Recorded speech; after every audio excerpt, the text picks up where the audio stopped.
You want bigger arms? You're in the right place. Thank you so much for being here. This means you clicked and you got the perfect arm workout. I'm gonna walk you guys through it right now. So I'm gonna walk you through form cues, I'm gonna walk you through tempo, sets, reps. Without further ado, let's get it. All right, so first exercise, we're gonna start with one of my favorite bicep movements of all time. We're gonna put the bench here, and I know everybody's gonna play, oh, you gotta put the bench in the cables. Like, nut up, roll the bench, 20 feet into the cable machine, not that hard. So, next thing, we're gonna put this down to about, usually it's the first notch, but we're looking at about a 20-degree angle on the bench. So you want it to be not perfectly horizontal, but you want it to just be one notch up. Next thing we're gonna do is we're gonna take the cable and we're gonna put it to about like the bottom where your pockets of your pants would be. On this one, it's about level 8, 9, right there, right about the pocket of my pants. Once you've got your weight set up, I've got mine set up already, what you're gonna do is walk it out. You want the bench to be farther out than you think you need it, because you don't want this to ever be a hindrance on your range of motion. So at the back of the rep, I already want tension here. And what's great about this is you're controlling what's called the directionality of force. So by being here, I can't use momentum. I'm putting my biceps on the island. First cue, I want you to pull while keeping the elbows back. So I don't wanna see this, because you're gonna start pulling into your front delt. Tuck the elbows back, so retract scaps, tuck it into the sides, chest proud, come back into all the way to 180, almost flex the tricep, and then pull up with the bicep without moving the elbow.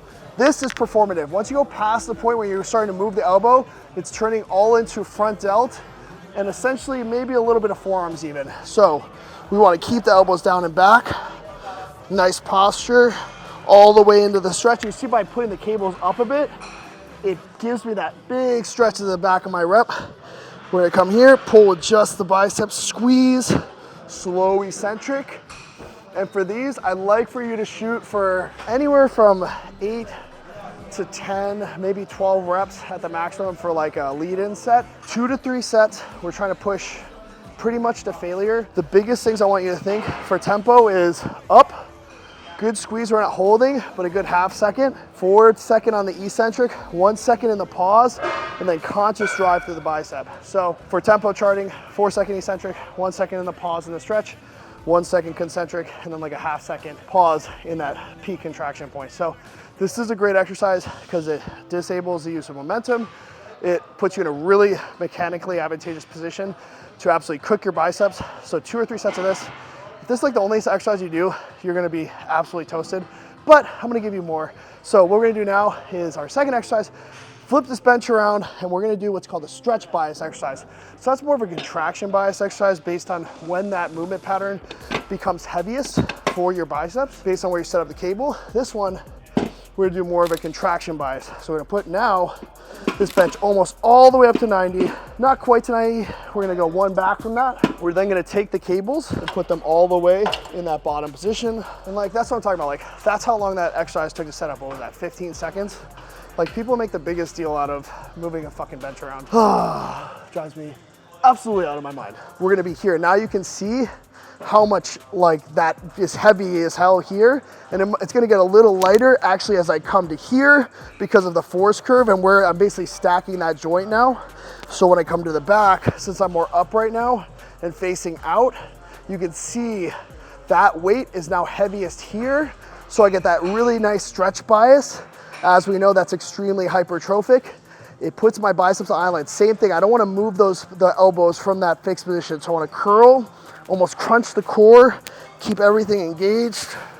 Slow eccentric load, 2, 3, 4, pause in the stretch, reach back for it, up and squeeze in without moving those elbows. So it's about that same thing, 4 on the eccentric, 2, 3, 4, reach, drive, squeeze, slow, 2, 3, 4 on these. All I feel is biceps. Same rep scheme there. I would like to shoot for anywhere between 8 and 12 with that nice tempo. I don't think it's necessary to do, let's say, stretch partials. If you feel on your last set you want to add an intensifier, you can add the back here only up to about halfway for 1 to 2 reps on your very last set. But I don't want you to use them so much so that you have to like reduce the weight on your second or third set. So 2, maybe 3 working sets of these, and then we're gonna get into some dumbbell work. Let's go. You're here because you want bigger arms, but realistically, you probably are lacking structure in your training, and that's exactly why I created my app that you can go and check out below for $1 for your first month, because that's literally, a lot of people, they just go to the gym, they try this exercise, that exercise, like sure, this is a great arm workout for you to do like a few times, but you need structured program that actually fits your goals and your schedule. So go and check out the app. I have literally programs that fits anybody's schedule, anybody's goals, anybody's levels. I will see you guys on the other side. We have a standing preacher here, but you can easily do this on a seated preacher as well. Take about 70% of, maybe 75% of what you do, like a standing dumbbell curl with like good form. We're not talking like cheat curls. And then we're gonna set up here, tuck your elbow or your armpit all the way in to the pad. And then what I wanna do is actually turn sideways to face literally perpendicular to that pad. So what I'm gonna do is basically put my bicep on even more of an island and take my ability to take over with my front delt out of it. I'm gonna lift the chest open, get as much stretch possible. So this is gonna get an immense amount of stretch. That's why I want you to go lighter than what you would with like your heaviest like fucking dumbbell curl. And so we'll be here, drive up, and don't go up higher than you're gonna drop. If you go all the way to 90 degrees with the floor, you're basically gonna stack the joint and you're gonna completely lose tension. So I only want you to come up to about here. So all the way to stretch, reach for it, and then to about there, right back down. We're not pausing at peak contraction, because essentially with dumbbell work, all of the benefits gonna come from that eccentric, the stretch, and then the concentric. Nothing's gonna happen in that fully contracted position. It's all from the work around, basically to get to that point. The biggest point of emphasis is gonna be reaching over, trying to get as much stretch as possible safely. So work into that. Don't stretch to as far as I go in your first rep. Like make sure it feels comfortable. Go way lighter than you think you need to for your first basically warm-up set. And then work up to a working weight. For me, 50 pounds is great, and get 7 to 12 reps at this weight, depending on where I'm at in the workout. But tremendous exercise at it. Go right, and then I say usually just go right into your left, and then take a 1 minute, 90-second break between those two working sets, so that you're not having to take rest between the right and then the left. Save yourself time. All right, onto the tricep portion of this perfect arm workout. So first thing we're gonna do is our compound. We're gonna do what's called a JM press. So this one's great because you hit all three heads of the tricep. So you've got long head, you've got medial, and you've got lateral. Essentially, this is gonna be our compound where you're gonna hit all three.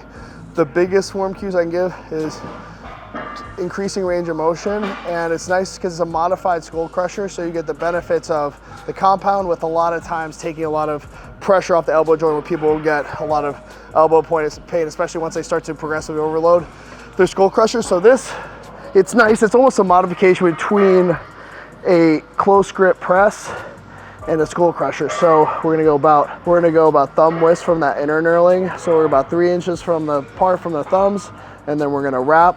I go suicide grip.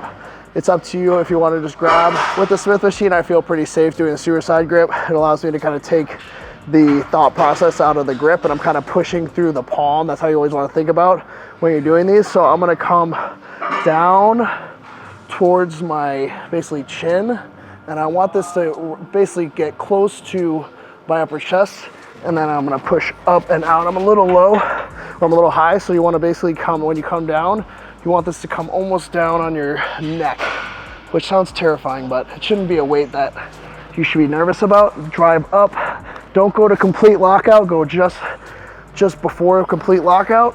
Come down like you're gonna do a skull crusher, all the way to big stretch, and then drive out. And as you can see, we're not behind ourselves, so we're not doing a traditional skull crusher.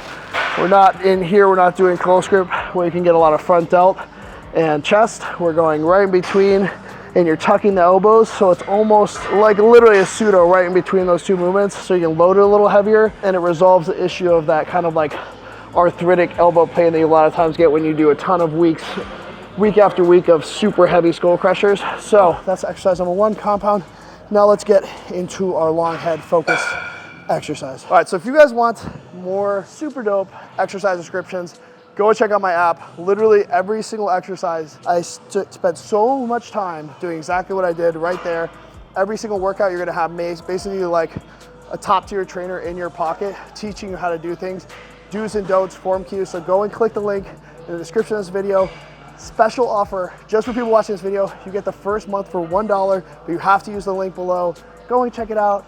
You will not regret it. For our overhead movement, what I like to do, cables, usually for this is king for me, just because as an even force curve, I can control the directionality of that vector of force. So with this one, I like to set in the low position. What I do is I use a rope, but I also will use like a V handle. I use like kind of the easy curl bar. The handle is not as important as the form and the stretch. So what I want to do here is I'm going to grab it here, bring it up and behind. And so what I'm going to do is be almost as close to the weight stack as possible. So I'm driving that force from right behind me, and then I'm going to drive up and slightly out. So I get that big stretch, reaching almost back behind my head as far as I can, tucking the elbows at the bottom especially, up and then push out. So you get that nice long head activation here in the stretch especially, and then you can get a little bit of that lateral head up and out in the contracted position. So nice stretch through that lateral or through that long head here. You can see it probably even in this video, opening up to that up and out. And the fact that that vector force is coming from behind us enables just a crap ton of force in that stretch position. But then as I balance, you see I almost lean out a little bit in order to basically counter lever against the weight pulling me back into it. So I have that slight forward lean to create a perfect line of force. Tuck the elbows, get as much stretch through that long head that runs right here.